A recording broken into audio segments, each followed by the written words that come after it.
السلام علیکم ناظرین، M R news headlines میں ایک بار پھر آپ کو خوش آمدید کہتے چلیں۔ میں ہوں کنزا اسلم۔ نواب شاہ کے علاقے قاضی احمد میں قومی شاہراہ پر بھرن برادری نے 3 دن سے جاری دھرنا ختم کر دیا۔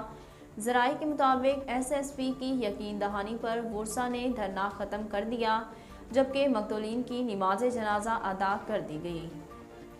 رپورٹس کے مطابق ضلعی انتظامیہ و مظاہرین کے درمیان مذاکرات کے بعد دھرنا ختم کیا گیا۔ ایس ایس پی امیر سعود کا کہنا ہے کہ ورثا کی مدعیت میں مقدمہ درج کیا جائے گا، جبکہ عابد زرداری اور محسن زرداری کو جلد گرفتار کیا جائے گا، جبکہ مظاہرین کے مطالبے پر زمین سے قبضہ خالی کرا لیا گیا۔ میاں چنو میں توہین مذہب کے الزام میں ہجوم کے ہاتھوں ایک شخص کی ہلاکت کے معاملے پر عالم دین مولانا طارق جمیل کا موقف سامنے آیا۔ مولانا طارق جمیل کا اپنے بیان میں کہنا تھا کہ میاں چنو واقعہ اور سانحہ سیالکوٹ ظلم اور جہالت ہے۔ شریعت تو کہتی ہے کہ قاتل کو سزا عدالت دے گی، آپ نہیں۔ میاں چنو میں 2 روز قبل ہجوم نے توہین مذہب کا الزام لگا کر ایک شخص کو قتل کر دیا تھا،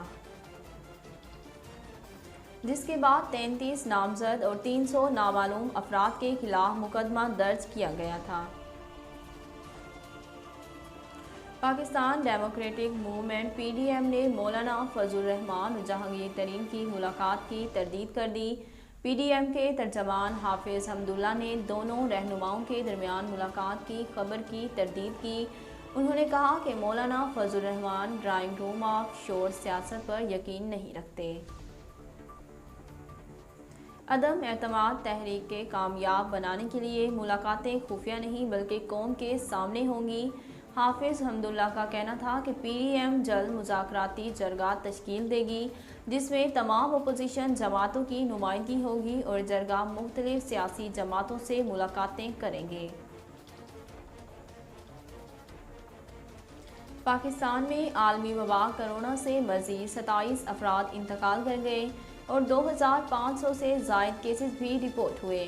پاکستان میں کرونا کے اعداد و شمار بتانے والی ویب سائٹ کے مطابق گزشتہ 24 گھنٹوں کے دوران ملک بھر میں کرونا کے 48,037 ٹیسٹ کیے گئے،